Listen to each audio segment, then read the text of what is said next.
Well, good Friday morning, friends. Mark Holmes here, of course, with my buddy Cowboy Joe Boo, as well as Joe Bear in the house. And as always, I want to thank you all for watching, commenting, subscribing, and being part of the Joe Boo Sports Report. Without you guys, as well as you ladies, you know, this literally does not work. So let's get open for business here, and let's wake up the football gods here on this finally freaking Friday. We are already knee-deep in week number 10, and I just realized that we are only a month away from taking on the Washington football team. Today, we've got some interesting stuff we're going to be doing. All of you channel members, people that are channel members, I'm going to be putting in the community tab later on this morning the link that I want you to go to.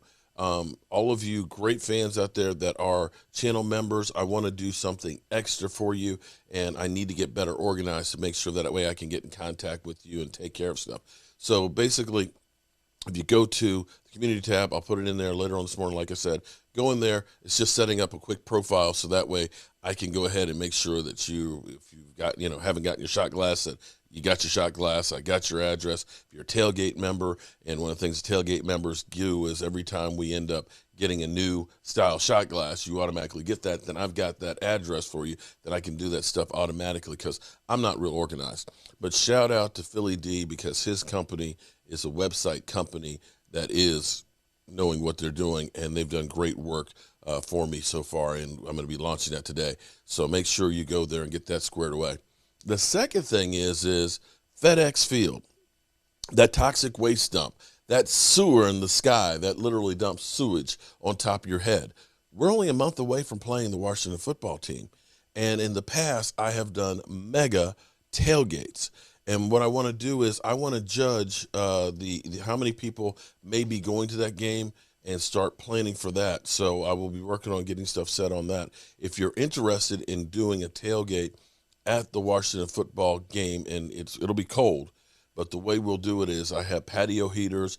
I've got the tarps that'll be out there. I've got a 65-inch TV that we can actually mount out there so we can actually, instead of having to go into the stadium, if you don't want to go in there and freeze your ass off, you could be actually outside eating some Joe Boo wings, watching the game with patio heaters with other fans and stuff. So let me know how you guys feel about this. Now, speaking about how we feel, last night should make you feel better if you're a Dallas Cowboy fan and understand that the NFL is crazy. Last night, you think about before the game when they were talking about Harbaugh and the Ravens and how good their quarterback has been. Lamar Jackson literally has been on a tear. First quarterback through 8 games to have 2,000 yards passing and 600 yards rushing. He's literally blown away everything that you can imagine that Michael Vick did. He's on pace for another MVP, that they're rolling, one of the second best record in the AFC. They're ready to dominate and get on a roll. And then there's the Miami Dolphins, who had Jacoby Brissett, who he was drafted higher than Dak Prescott, but everybody who was drafted higher than Dak Prescott has kind of gone down the toilet. And then they had Tua, who you had to figure that Miami has kind of, sabotaged him with all the Deshaun Jackson talk. They went from being a 10-win team last year to being a 2-win team this year, and just looking completely discombobulated. This looked like it was the Christians versus the Lions. And I'm not talking about the Detroit Lions. I'm talking about back in the Colosseum days, back in ancient Rome. It shouldn't have been any kind of contest, yet it was. The Miami Dolphins defense punched Lamar Jackson in that offense in the mouth. They couldn't get a screenplay going. Lamar Jackson couldn't get running. Yeah, he got some yards in garbage time in the end to get him over 250 yards passing. But if you watch that game, they couldn't get anything going. After their first drive, they got 3 points. The second drive, they got in field goal range. Justin Tucker missed the field goal. Until late in the fourth quarter, they did nothing. And they had the ball a couple times at midfield, starting in the midfield, and didn't come away with anything. Nada, nothing, nilch, zero. And they fall. And they looked bad in that game. And the only way they got a score was the referees helped them. Now, they had one legitimate unnecessary roughness, but then they had, I'll say, the Tom Brady fashion of unnecessary roughness. It was some bull jiggity, but it's okay because Miami got the win. But I'm going to tell you that last night I almost shed a tear. Because, see, I got anger issues. You have to understand, when you are a lineman, they denigrate you. They tell you you're a fat guy. You're not a skilled player like the, skinny-ass wide receivers. This motherfucker's over here, They get the ball all the time. You got the quarterback who gets all the girls and all the glory. The only time they call us out is when there's a flag. That's the only time we get airtime. Nobody gives a rat's ass about the big guys on the offensive line or the defensive line. But yet, yesterday, Miami Dolphins guard, he did something for us, bro. See, you have to understand, I played offensive guard in high school, and I played nose guard in college. It's almost cruel because every single play, the football was right there. So close, I could taste it. Every single play. But, I don't want to reach out and grab it. If I touch it, I'm getting flagged. They tell me I'm not good enough to handle the football. It's right there. I want to show the football some love too. But we can't. But last night in that game, I don't know what happened. It looked like it was designed to be a screen pass to the guard. He certainly went after the football like he was a running back. I don't know if he had visions of grandeur or what. But when he caught that football, he looked like a swole running back. He looked like he is not, this wasn't the first time he's done this. When he went there, you had to be thinking, if you were a defender and seeing this freight train coming down the tracks, how am I going to stop this thing?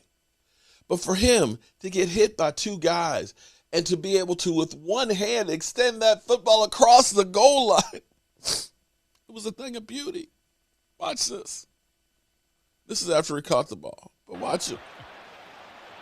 Look at this. Boom. Hit. Look at the extension. Look at that extension across the goal line. And then he lands on his head. Watch it one more time. Look at this. For all us fat guys, I salute you, man. I salute you. Look at that. If I could have only had the football just one time.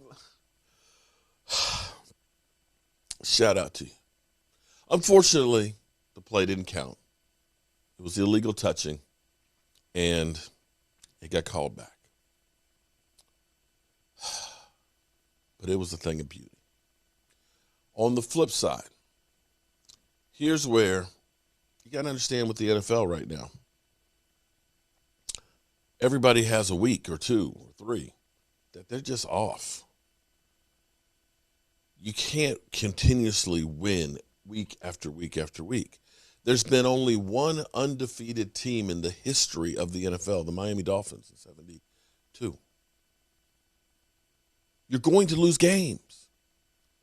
But I tell you what I love. I don't love losing, but I love the reaction because this guy right here, as well as the rest of the team, they don't like that taste in their mouth. This is like cod liver oil. I don't know if any of you had a mother when you were a kid that made you take a teaspoon of cod liver oil because it's good for you. That shit was nasty. But that game against Denver, that was some cod liver oil. And you can hear our quarterback, Dak, how losing gnaws at him. As much as I hate the Washington football team, one of those quotes from George Allen always stuck with me. He said, when you lose, a little part of you inside dies. Nothing important now, not like the heart or the liver, but, maybe a little piece of that spleen or appendix. But a piece of you dies, or at least it should. Listen to our quarterback, Dak Prescott.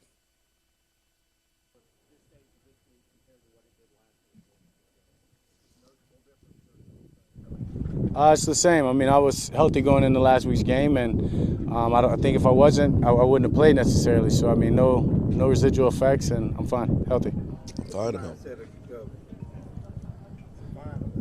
What's the mindset going into this? We have to have the last push. Yeah, I mean, we got to get things rolling on every phase of this offense. As a team, we've got to get back to who we are, standard and expectation of playing.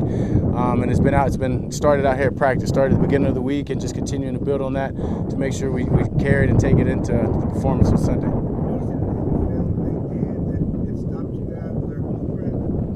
No, I don't think it was a blueprint. I just don't think we played a great game, starting with myself. Played my worst game of the season. I think we can look around at all different phases. I'm sure some of the other guys have said the same. So, I mean, this week it was about taking accountability, about finding ways to get better individually, making this unit better, just being better for our team to make sure that we don't have a performance like that again.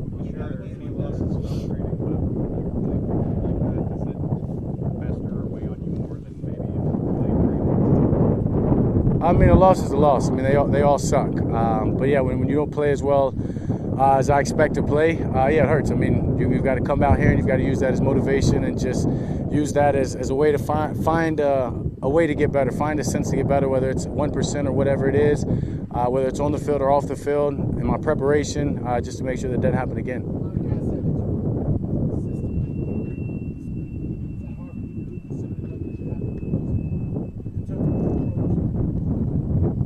I don't quite get the question.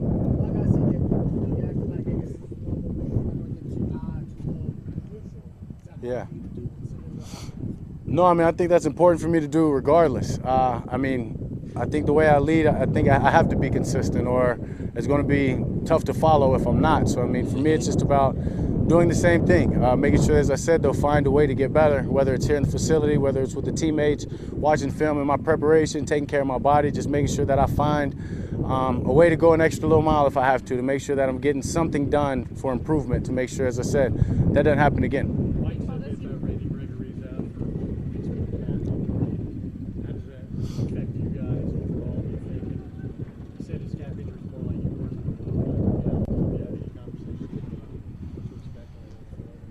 No, I mean, I just told him he'll be fine. I mean, I know the way Randy takes care of his body and handles his business, so he'll get over it in time being, and we're going to support him. But just for the defense, guys know that they have to step up. That leaves an opportunity for some young guys to come in, make some big plays, and I'm sure those guys are itching to do exactly that. Dak, you said you felt like after the game, this is the first game that y'all were not the more physical team. What are some of the reasons why you think that happened? I mean, just our finish, for one. I mean, you watch the tape, just the way that we finished.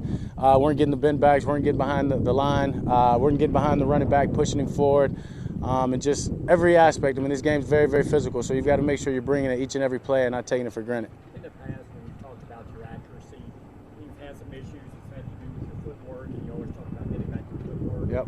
Was there any of that last week coming off the ankle injury where you're farther along now, or is that reading too much into it? No, I mean, I think so. I mean, I think my footwork was poor in that game, and I think it may have come from the lack of it over the past few weeks. And so, I mean, yeah, this week it was important for me to get back to doing all my basic drills, pushing it, being smart about it, obviously not putting too much on myself, but making sure that I got the reps and I get every rep in the game plan, whether it's moving off the spot, and just making sure I get back to the basics of what I believe in with my footwork. What have you seen from Michael Gallup in practice?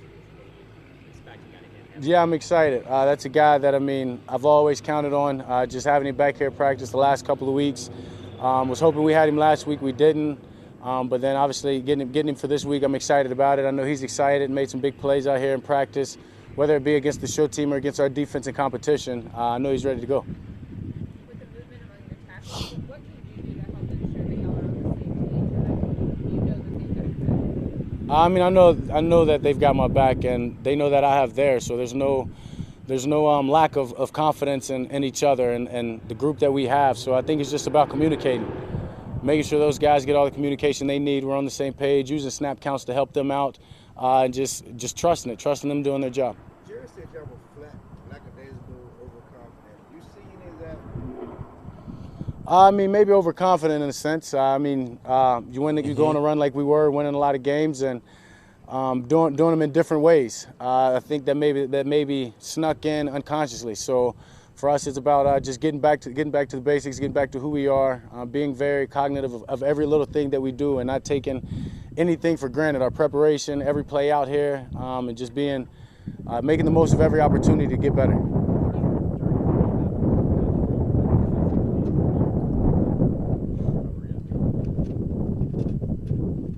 I mean, all the rehab. All the modalities and everything that they have in there in the training room, soft tissue, all kind of things helped. They need to win 3.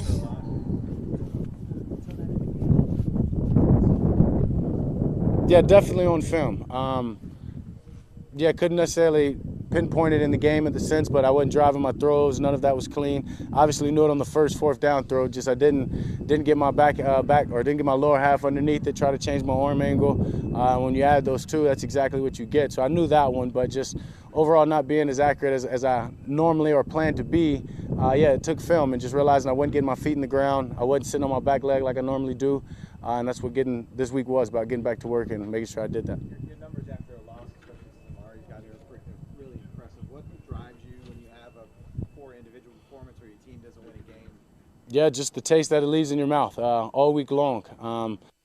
And it's just about wanting to feel that win again, and that's the addictive drug part about it, right? It's trying to get that high of getting that win, of getting that locker room feeling. And I know when you compare that with the locker room Sunday, that's not even comparable. I mean, you just want to do everything you can to make sure you're putting your team and yourself in the position to get back to that feeling. Is there anything from Atlanta defensively that you can take from last year's game, or are they a lot different from what they showed? I mean, yeah, personnel. They've got some similar personnel, obviously. They got 2 great linebackers, Deion Jones fast. Got a great front up there with Grady Jarrett, and they're coming off a big win. So, I mean, they're a confident group, and we're going to just make sure we're coming in preparing and not being overconfident and just focusing on getting better, as I said, and continue to say, at every aspect of this game. What does it look like to be confident but not overconfident?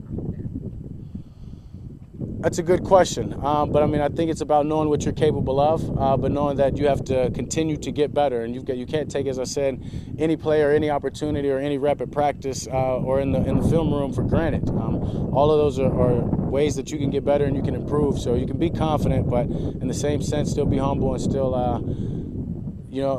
work hard, work extremely.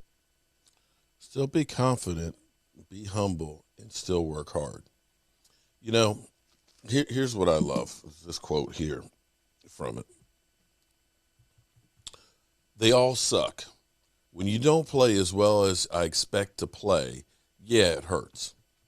You got to come out here and you've got to use that as motivation. Use that and find a way to get better. Find a way to get better, whether it's 1% or whether it is, whether it's on the field or off the field. In my preparation, make sure it doesn't happen again. I love that. I love that because, you know, too many times I've seen guys, we lose a game, no problem. You know, it bothers me when I lose. I hate to lose, and I don't want to have that feeling, and I will do anything and everything to make sure it doesn't happen again. You work harder to try and make sure the things that happened that brought that bad feeling don't come back again. At least that's me, and I like that. And one final point before we get out of here, this video is getting kind of long, and I know you guys have things to do. Mike White, who is going to be getting his second start for the Jets, guy, of course, that we had here and drafted and went on, he was talking about being around Dak Prescott and what it taught him. And this is actually pretty cool.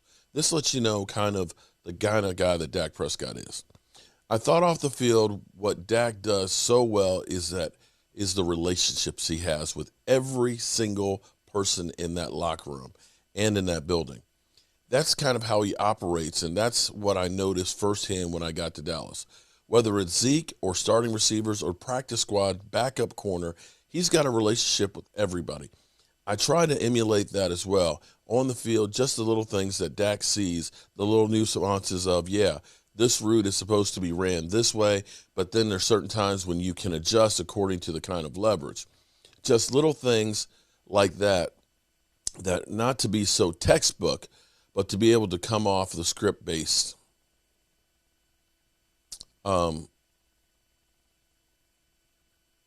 Anytime you can be behind a quarterback like Dak, who has so much success and had so much success early, you can learn a lot. And a guy like Kellen Moore, who are such smart football people, they are so adaptive and they're not getting stuck in their ways per se. They're willing to try different things and adapt to different things that might not be in their realm. You know, we'll try it. If we like it, we'll stick to it. If not, we'll move on. Amen. And see, that's the thing about football. You know, sometimes you do some things, they don't work out. Other times you find things that work. Sometimes you have a game like the Ravens had against the Dolphins, or that the Bills had against the Jaguars. It's football. You have ups and downs. So everybody take a deep breath, relax. We're going to be okay. And with that being said, you know, I got work to do in the workshop. I've started doing a couple of different things. I'm beginning to, on my other channel, I'm going to be, if you got nothing to do and you'd like to watch the paint dry or see stuff being built and things, I got a lot of work I need to do in my workshop. So I'm doing some live streams on my Joe Boo's Day Job channel. I might not be doing a whole lot of talking sometimes. I might be using equipment and making stuff and all that. But, you know, it's some background noise and I can answer a few questions while I'm working, stuff like that. So definitely check that out. If you ever want to know something about woodworking, or if you want to know how to build something, leave me a comment on that channel and I'll do a video just for you to show you how to do something or answer your home repair questions and so on. And with that being said, don't forget, channel members, later today I will have a link in there for you to get this stuff together so that way I can take better care of you. And with that being said, Mark Holmes here, and as always, I want to thank you all for watching, commenting, subscribing, and being part of the Joe Boo Sports Report.